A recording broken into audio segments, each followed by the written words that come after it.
عطا بن مینا نے حضرت ابو ہریرہ رضی اللہ عنہ سے روایت کی، انہوں نے کہا ہم نے نبی صلی اللہ علیہ وسلم کے ساتھ اذا السماء انشقت اور اقرأ بسم ربک میں سجدہ کیا۔ صحیح مسلم حدیث نمبر 1301۔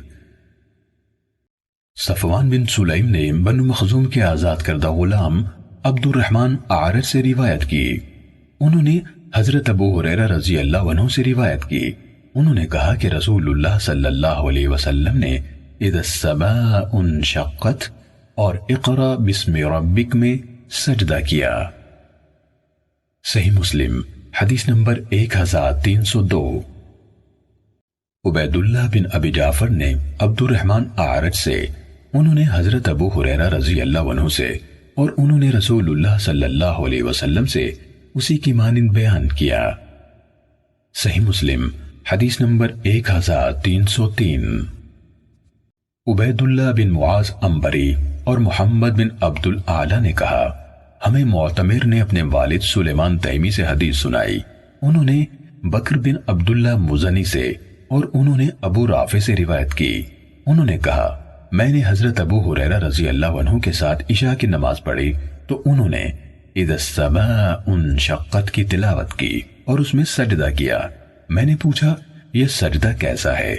انہوں نے جواب دیا میں نے اس میں ابو القاسم محمد الرسول اللہ صلی اللہ علیہ وسلم کے پیچھے سجدہ کیا، اس لیے میں اس میں ہمیشہ سجدہ کرتا رہوں گا یہاں تک کہ آپ صلی اللہ علیہ وسلم سے جا ملوں۔ محمد بن عبد الاعلی نے کہا میں بھی ہمیشہ یہ سجدہ کرتا ہوں۔ صحیح مسلم حدیث نمبر 1304۔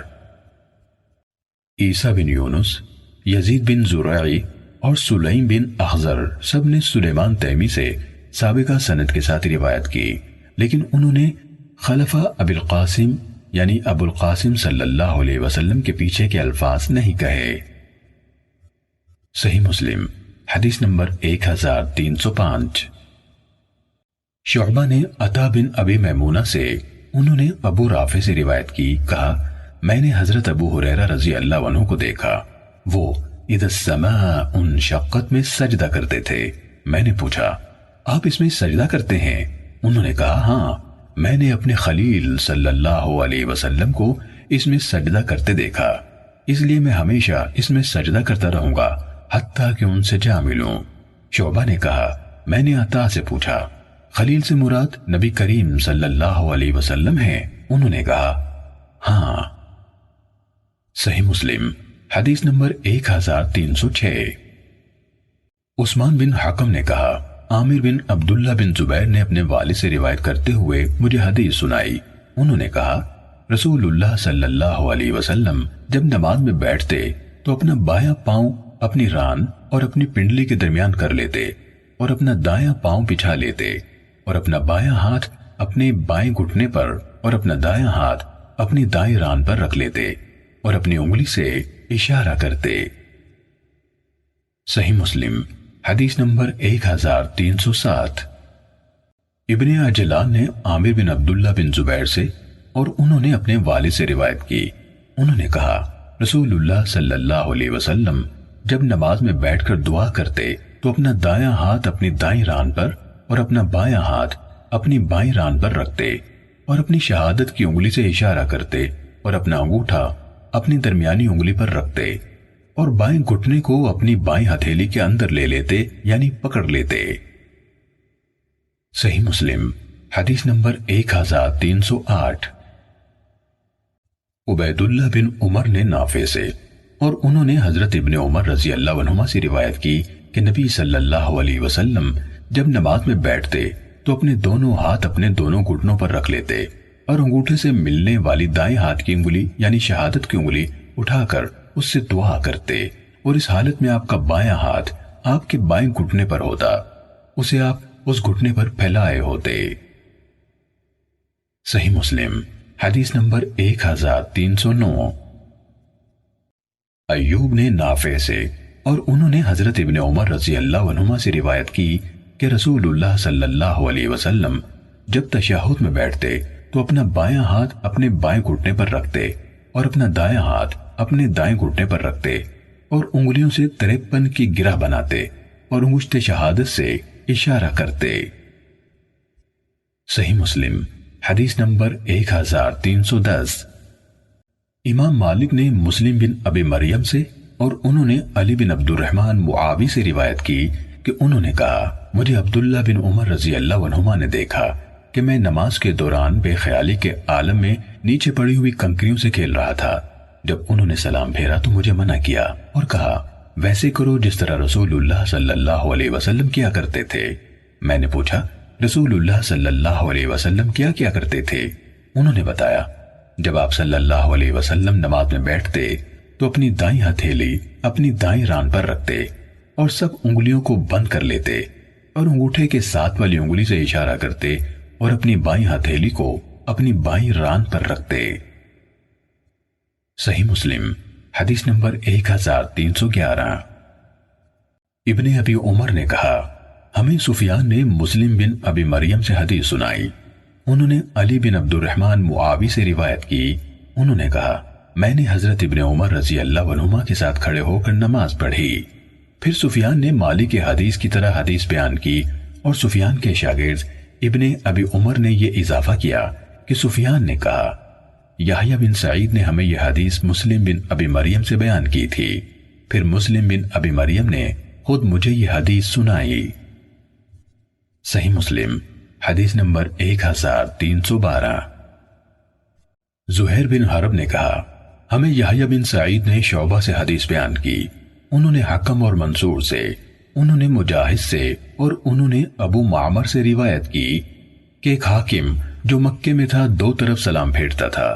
حضرت عبداللہ بن مسعود رضی اللہ عنہ نے کہا وہ کہاں سے اس سنت سے وابستہ ہوا ہے؟ حکم نے اپنی حدیث میں کہا عبداللہ بن مسعود رضی اللہ تعالیٰ عنہ نے کہا رسول اللہ صلی اللہ علیہ وسلم ایسے ہی کیا کرتے تھے۔ صحیح مسلم حدیث نمبر 1313۔ احمد بن حنبل نے کہا ہمیں یحییٰ بن سعید نے شعبہ سے حدیث سنائی، انہوں نے مجاہد سے، انہوں نے ابو معمر سے اور انہوں نے حضرت عبداللہ رضی اللہ عنہ سے روایت کی۔ شعبہ نے کہا حکم نے ایک بار یہ روایت مرفوع بیان کی کہ ایک حاکم یا ایک آدمی نے دو طرف سلام پھیرا تو عبداللہ بن مسعود رضی اللہ عنہ نے کہا اس نے یہ سنت کہاں سے اپنا لی ہے؟ گویا اس دور کے حاکموں نے ایسی سنتیں بھی ترک کی ہوئی تھیں، جس نے اہتمام کیا صحابہ نے اسے سراہا، محدثین کی کاوشوں سے یہ سب سنتیں زندہ ہوئیں۔ صحیح مسلم حدیث نمبر 1314۔ عامر بن سعد نے اپنے والد سعد بن ابی وقاص رضی اللہ عنہ سے روایت کی، انہوں نے کہا میں رسول اللہ صلی اللہ علیہ وسلم کو اپنی دائیں اور بائیں جانب سلام پھیرتے دیکھا کرتا تھا، حتیٰ کہ میں آپ کے رخساروں کی سفیدی دیکھتا تھا۔ صحیح مسلم حدیث نمبر 1315۔ زہیر بن حرب نے کہا ہمیں سفیان بن عیینہ نے عمر بن دینار سے حدیث سنائی، انہوں نے کہا مجھے ابو معبد نے ابن عباس رضی اللہ عنہما سے اس بات کی خبر دی، بعد میں بھول جانے کی وجہ سے اس سے انکار کر دیا۔ انہوں یعنی ابن عباس رضی اللہ عنہما نے کہا کہ ہمیں رسول اللہ صلی اللہ علیہ وسلم کی نماز ختم ہونے کا پتہ تکبیر سے چلتا تھا۔ صحیح مسلم حدیث نمبر 1316۔ ابن ابی عمر نے کہا ہمیں سفیان بن عیینہ نے عمر بن دینار سے حدیث سنائی، انہوں نے حضرت ابن عباس رضی اللہ عنہما کے مولا ابو معبد کو ابن عباس رضی اللہ عنہما کے حوالے سے بتاتے ہوئے سنا، انہوں یعنی ابن عباس رضی اللہ تعالیٰ عنہما نے کہا ہمیں رسول اللہ صلی اللہ علیہ وسلم کی نماز ختم ہو جانے کا پتہ اللہ اکبر ہی سے لگتا تھا۔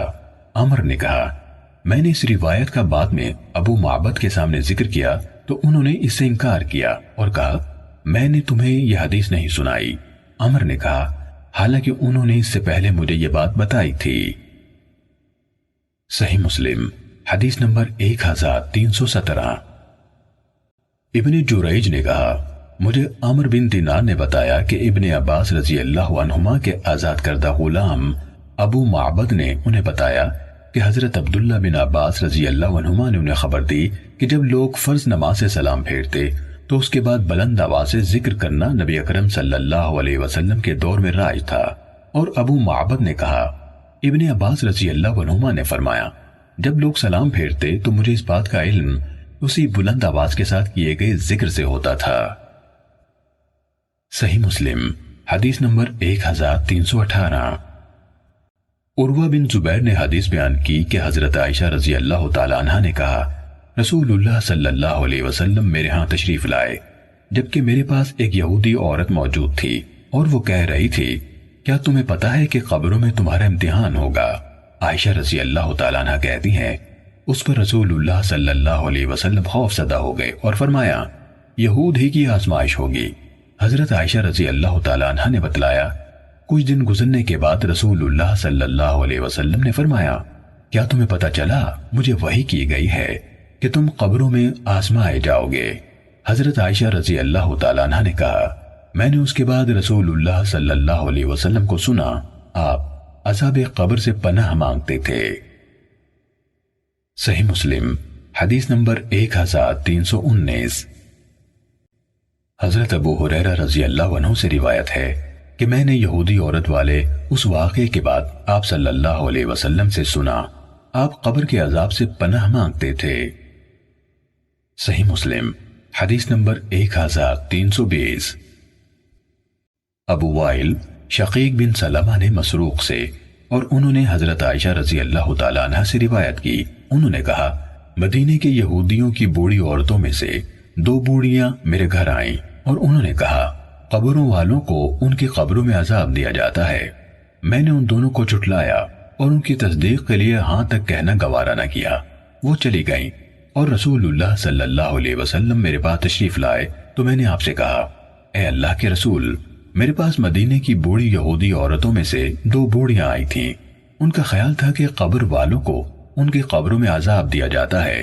آپ صلی اللہ علیہ وسلم نے کچھ دن گزرنے کے بعد فرمایا ان دونوں نے سچ کہا تھا، قبروں میں ان کافروں گنہگاروں کو ایسا عذاب ہوتا ہے کہ اسے مویشی بھی سنتے ہیں۔ اس کے بعد میں نے آپ کو دیکھا کہ آپ ہر نماز میں قبر کے عذاب سے پناہ مانگتے تھے۔ صحیح مسلم حدیث نمبر 1321۔ ابو وائل کے بجائے اشعث کے والد ابو شعثہ سلیم محاربی نے مسروق سے اور انہوں نے حضرت عائشہ رضی اللہ تعالیٰ عنہ سے مذکورہ بالا حدیث روایت کی اور اس میں یہ ہے کہ حضرت عائشہ رضی اللہ تعالیٰ عنہ نے کہا آپ نے اس کے بعد جو نماز بھی پڑھی میں نے آپ سے سنا کہ آپ اس میں قبر کے عذاب سے پناہ مانگتے تھے۔ صحیح مسلم حدیث نمبر 1322۔ حضرت عائشہ رضی اللہ تعالیٰ عنہ نے کہا کہ میں نے رسول اللہ صلی اللہ علیہ وسلم کو اپنی نماز میں دجال کے فتنے سے پناہ مانگتے سنا۔ صحیح مسلم حدیث نمبر 1323۔ وکیع نے کہا ہمیں اوزاعی نے حسان بن عطیہ سے حدیث سنائی، انہوں نے محمد بن ابی عائشہ سے اور انہوں نے حضرت ابو ہریرہ رضی اللہ عنہ سے روایت کی، نیز اوزاعی نے یحییٰ بن ابی کثیر سے، انہوں نے ابو سلمہ سے اور انہوں نے حضرت ابو ہریرہ رضی اللہ عنہ سے روایت کی، انہوں نے کہا رسول اللہ صلی اللہ علیہ وسلم نے فرمایا جب تم میں سے کوئی تشہد پڑھ لے تو 4 چیزوں سے اللہ کی پناہ طلب کرے، اے اللہ میں جہنم کے عذاب سے اور قبر کے عذاب سے اور زندگی اور موت میں آزمائش سے اور مسیح دجال کے فتنے کے شر سے تیری پناہ میں آتا ہوں۔ صحیح مسلم حدیث نمبر 1324۔ نبی کریم صلی اللہ علیہ وسلم کی زوجہ حضرت عائشہ رضی اللہ تعالیٰ عنہ نے خبر دی کہ نبی اکرم صلی اللہ علیہ وسلم نماز میں یہ دعا مانگتے تھے، اے اللہ میں قبر کے عذاب سے تیری پناہ چاہتا ہوں اور مسیح دجال کے فتنے سے تیری پناہ کا طالب ہوں، میں زندگی اور موت کے فتنے سے تیری پناہ مانگتا ہوں، اے اللہ میں گناہ اور قرض میں پھنس جانے سے تیری پناہ چاہتا ہوں۔ حضرت عائشہ رضی اللہ تعالیٰ عنہ نے کہا کسی کہنے والے نے کہا اللہ کے رسول آپ قرض سے کس قدر پناہ مانگتے ہیں؟ آپ صلی اللہ علیہ وسلم نے فرمایا جب آدمی مقروض ہو جائے تو بات کرتا ہے تو جھوٹ بولتا ہے اور وعدہ کرتا ہے تو اس کی خلاف ورزی کرتا ہے۔ صحیح مسلم حدیث نمبر 1325۔ ولید بن مسلم نے کہا مجھے اوزاعی نے حدیث سنائی، انہوں نے کہا ہمیں حسان بن عطیہ نے حدیث سنائی، کہا مجھے محمد بن ابی عائشہ نے حدیث سنائی کہ انہوں نے حضرت ابو ہریرہ رضی اللہ عنہ کو یہ کہتے ہوئے سنا کہ رسول اللہ صلی اللہ علیہ وسلم نے فرمایا، جب تم میں سے کوئی آخری تشہد سے فارغ ہو جائے تو 4 چیزوں سے اللہ تعالیٰ کی پناہ طلب کرے: جہنم کے عذاب سے، قبر کے عذاب سے، زندگی اور موت کی آزمائش سے، اور مسیحی دجال کے شر سے۔ صحیح مسلم حدیث نمبر 1326۔ حقل بن زیاد اور عیسیٰ بن یونس دونوں نے اوزاعی کی مذکورہ سند سے یہی حدیث روایت کی۔ اس میں ہے، آپ نے فرمایا، جب تم میں سے کوئی تشہد سے فارغ ہو۔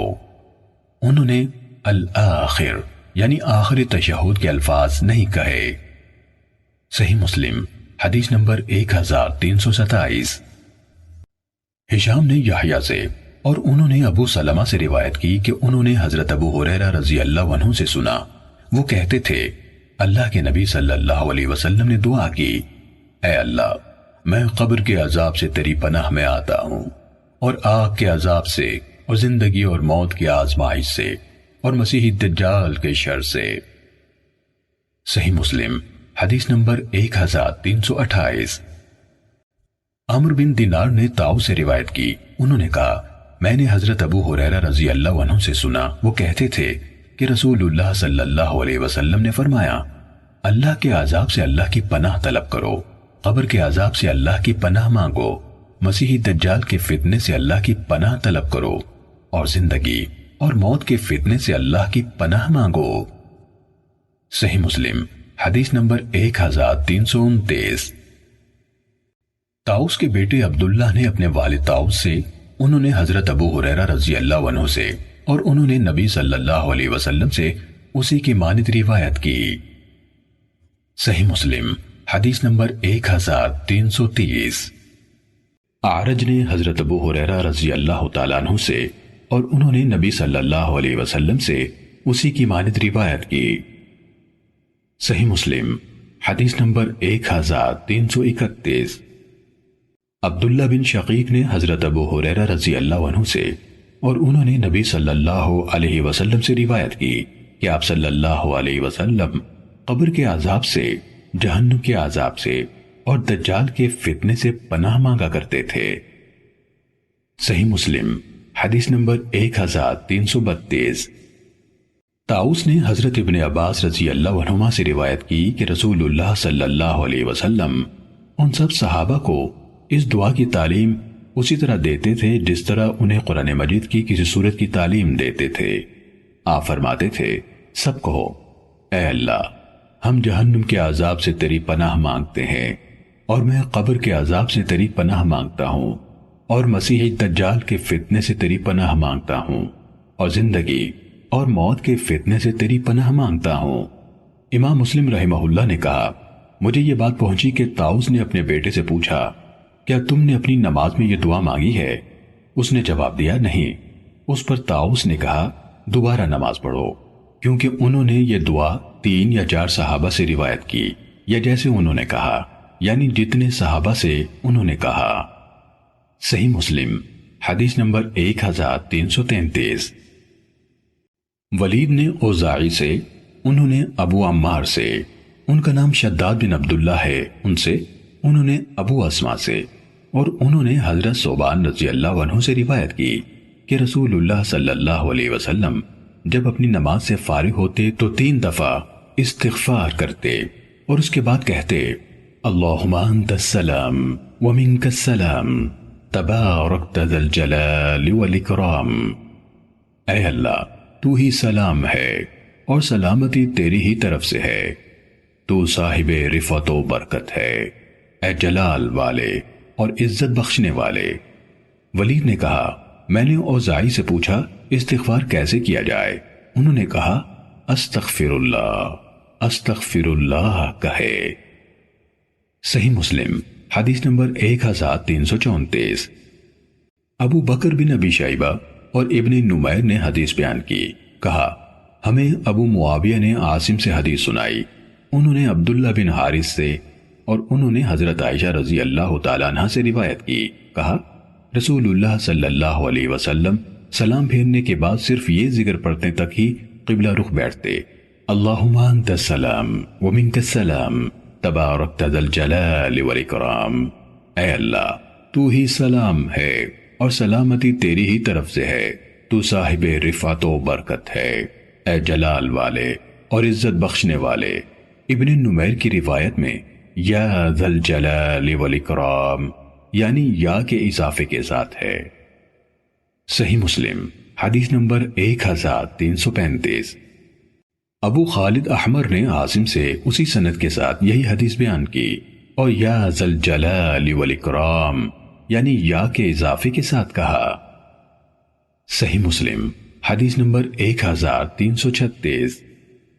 شعبہ نے عاصم اور خالد سے روایت کرتے ہوئے عبداللہ بن حارث سے حدیث بیان کی، انہوں نے حضرت عائشہ رضی اللہ تعالی عنہ سے اور انہوں نے نبی صلی اللہ علیہ وسلم سے اسی کی مانند روایت کی، مگر وہ یعنی شعبہ یا کے اضافے کے ساتھ یا ذا الجلال والاکرام کہا کرتے تھے۔ صحیح مسلم حدیث نمبر 1337۔ منصور نے مسیب بن رافع سے، انہوں نے مغیرہ بن شعبہ رضی اللہ عنہ کے مولا وراد سے روایت کی، انہوں نے کہا حضرت مغیرہ بن شعبہ رضی اللہ عنہ نے ان کے مطالبے پر معاویہ رضی اللہ عنہ کو لکھ کر بھیجا کہ جب رسول اللہ صلی اللہ علیہ وسلم نماز سے فارغ ہو کر سلام پھیرتے تو فرماتے، ایک اللہ کے سوا کوئی عبادت کے لائق نہیں، وہ یکتا ہے، اس کا کوئی شریک نہیں، حکومت اور فرما روائی اسی کی ہے، وہی شکر و ستائش کا حقدار ہے اور ہر چیز پر قدرت رکھنے والا ہے۔ اے اللہ جو کچھ تو کسی کو دے اسے کوئی روک سکنے والا نہیں، اور جس چیز کو تو روک لے کوئی اسے دے سکنے والا نہیں، اور تیرے سامنے کسی شان والے کو اس کی شان کوئی فائدہ نہیں دے سکتی۔ صحیح مسلم حدیث نمبر 1338۔ ابو بکر بن ابی شیبہ، ابو قریب اور احمد بن سنان نے ہمیں حدیث بیان کی، ان سب نے کہا ہمیں ابو معاویہ نے اعمش سے حدیث سنائی، انہوں نے مسیب بن رافع سے، انہوں نے مغیرہ بن شعبہ رضی اللہ عنہ کے مولا وراد سے، انہوں نے حضرت مغیرہ بن شعبہ رضی اللہ عنہ سے، اور انہوں نے نبی صلی اللہ علیہ وسلم سے اسی طرح روایت بیان کی۔ ابو بکر اور ابو قریب نے اپنی روایت میں یعنی وراد نے کہا مغیرہ رضی اللہ عنہ نے یہ بات مجھے لکھوائی اور میں نے یہ بات حضرت معاویہ رضی اللہ عنہ کی طرف لکھ بھیجی۔ صحیح مسلم حدیث نمبر 1339۔ ابن جریج نے کہا مجھے عبدہ بن ابی لبابہ نے خبر دی کہ مغیرہ بن شعبہ رضی اللہ عنہ کے مولا وراد نے کہا حضرت مغیرہ بن شعبہ رضی اللہ عنہ نے معاویہ رضی اللہ عنہ کو لکھا، جبکہ یہ تحریر ان یعنی مغیرہ کی خاطر وراد نے لکھی۔ میں نے رسول اللہ صلی اللہ علیہ وسلم سے سنا، جب وہ سلام پھیرتے تو کہتے، آگے ایسے ہی ہے جیسے ان دونوں یعنی منصور اور اعمش کی حدیث ہے، سوائے آپ صلی اللہ علیہ وسلم کے قول وَهُوَ عَلَى كُلِّ شَيْءٍ قَدِيرٌ کے۔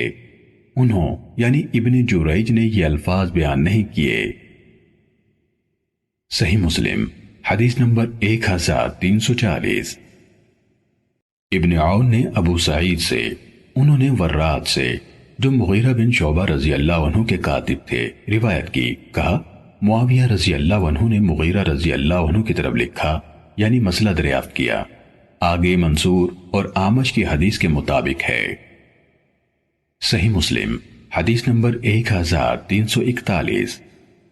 سفیان نے کہا ہمیں عبدہ بن ابی لبابہ اور عبد الملک بن عمیر نے حدیث سنائی، انہوں نے مغیرہ بن شعبہ رضی اللہ عنہ کے کاتب وراد سے سنا، وہ کہتے تھے حضرت معاویہ رضی اللہ عنہ نے مغیرہ رضی اللہ عنہ کو خط لکھا کہ مجھے کوئی ایسی چیز لکھ بھیجیں جو آپ نے رسول اللہ صلی اللہ علیہ وسلم سے سنی ہو، تو انہوں نے لکھ بھیجا کہ میں نے رسول اللہ صلی اللہ علیہ وسلم سے سنا، جب آپ نماز ختم کر لیتے تو فرماتے لا الہ الا اللہ وحدہ لا شریک لہ لہ الملک ولہ الحمد وہو علی کل شیء قدیر اللہم لا مانع لما اعطیت ولا معطی لما منعت ولا ينفع ذا الجد منک الجد۔ اللہ کے سوا کوئی عبادت کے لائق نہیں، وہ اکیلا اور یکتا ہے، اس کا کوئی شریک نہیں، حکومت اور فرما روائی اسی کی ہے، وہی شکر و ستائش کا حقدار ہے اور وہی ہر چیز پر قدرت رکھنے والا ہے۔ اے اللہ، جو کچھ تو کسی کو دینا چاہے اسے کوئی روک سکنے والا نہیں، اور تیرے سامنے کسی شان والے کو اس کی شان کوئی فائدہ نہیں دے سکتی۔ صحیح مسلم حدیث نمبر 1342۔ محمد کے والد عبداللہ بن نمیر نے کہا، ہمیں ہشام نے ابو زبیر سے حدیث سنائی۔ کہا، عبداللہ بن زبیر رضی اللہ عنہما سلام پھیر کر ہر نماز کے بعد یہ کلمات کہتے تھے: ایک اللہ کے سوا کوئی عبادت کے لائق نہیں، اس کا کوئی شریک نہیں، حکومت اور فرما روائی اسی کی ہے، اور وہی شکر و ستائش کا حقدار ہے، اور وہی ہر چیز پر قادر ہے۔ گناہوں سے بچنے کی توفیق اور نیکی کرنے کی قوت اللہ ہی سے ملتی ہے، اس کے سوا کوئی الہ و معبود نہیں، ہم اس کے سوا کسی کی بندگی نہیں کرتے۔ ہر طرح کی نعمت اور سارا فضل و کرم اسی کا ہے، خوبصورت تعریف کا سزاوار بھی وہی ہے۔ اللہ کے سوا کوئی معبود نہیں، ہم اس کے لیے دین میں اخلاص رکھنے والے ہیں، چاہے کافر اس کو کتنا ہی ناپسند کریں۔ اور کہا کہ رسول اللہ صلی اللہ علیہ وسلم ہر نماز کے بعد بلند آواز سے لا الہ الا اللہ والے یہ کلمات کہا کرتے تھے۔ صحیح مسلم حدیث نمبر 1343۔ عبدہ بن سلیمان نے ہشام بن عروہ سے اور انہوں نے اپنے خاندان کے مولا ابو زبیر سے روایت کی کہ حضرت عبداللہ بن زبیر رضی اللہ عنہما ہر نماز کے بعد بلند آواز سے پڑھتے تھے۔ آگے ابن نمیر کی روایت کے مانند ہے، اور انہوں نے اپنی حدیث کے آخر میں کہا، پھر ابن زبیر کہتے کہ رسول اللہ صلی اللہ علیہ وسلم ہر نماز کے بعد ان کلمات کو بلند آواز سے کہتے تھے۔ صحیح مسلم حدیث نمبر 1344۔ ہشام کے بجائے حجاج بن ابی عثمان نے مجھے حدیث بیان کی۔ کہا، مجھ سے ابو زبیر نے حدیث بیان کی۔ کہا، میں نے عبداللہ بن زبیر رضی اللہ عنہما سے سنا، وہ اس منبر پر خطبہ دے رہے تھے اور کہہ رہے تھے کہ رسول اللہ صلی اللہ علیہ وسلم نماز یا نمازوں کے آخر میں سلام پھیرنے کے بعد کہا کرتے تھے۔ آگے ہشام بن عروہ کی حدیث کی طرح بیان کیا۔ صحیح مسلم حدیث نمبر 1345۔ موسیٰ بن عقبہ سے روایت ہے کہ ابو زبیر مکی نے انہیں حدیث سنائی کہ انہوں نے عبداللہ بن زبیر رضی اللہ عنہما سے سنا، جب وہ نماز کے بعد سلام پھیرتے تو کہتے۔ بقیہ روایت ان دونوں یعنی ہشام اور حجاج کی مذکورہ بالا روایت کے مانند ہے، اور آخر میں کہا، وہ اسے رسول اللہ صلی اللہ علیہ وسلم سے بیان کرتے تھے۔ صحیح مسلم حدیث نمبر 1346۔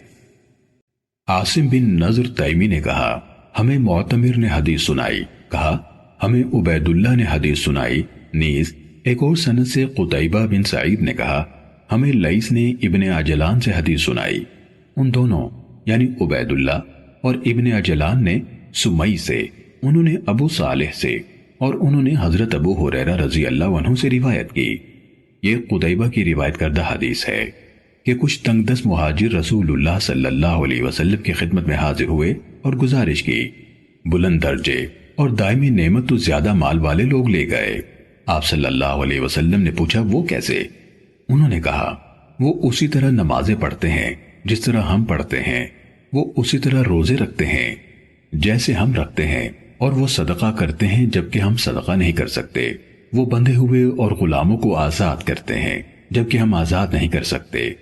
تو رسول اللہ صلی اللہ علیہ وسلم نے فرمایا، تو کیا پھر میں تمہیں ایسی چیز نہ سکھاؤں جس سے تم ان لوگوں کو پالو گے جو تم سے سبقت لے گئے ہیں، اور اس کے ذریعے سے ان سے بھی سبقت لے جاؤ گے جو تم سے بعد آنے والے ہیں، اور تم سے وہی افضل ہوگا جو تمہاری طرح عمل کرے گا۔ انہوں نے کہا، کیوں نہیں اے اللہ کے رسول، ضرور بتائیں۔ آپ صلی اللہ علیہ وسلم نے فرمایا، تم ہر نماز کے بعد 33 مرتبہ تسبیح، تکبیر اور تحمید یعنی سبحان اللہ، اللہ اکبر اور الحمدللہ کا ورد کیا کرو۔ ابو صالح نے کہا، فقراء مہاجرین دوبارہ رسول اللہ صلی اللہ علیہ وسلم کے پاس حاضر ہوئے اور کہنے لگے، ہمارے مالدار بھائیوں نے بھی جو ہم کرتے ہیں اس کے بارے میں سن لیا ہے اور اسی طرح عمل کرنا شروع کر دیا ہے، وہ بھی تسبیح، تکبیر اور تحمید کرنے لگے ہیں۔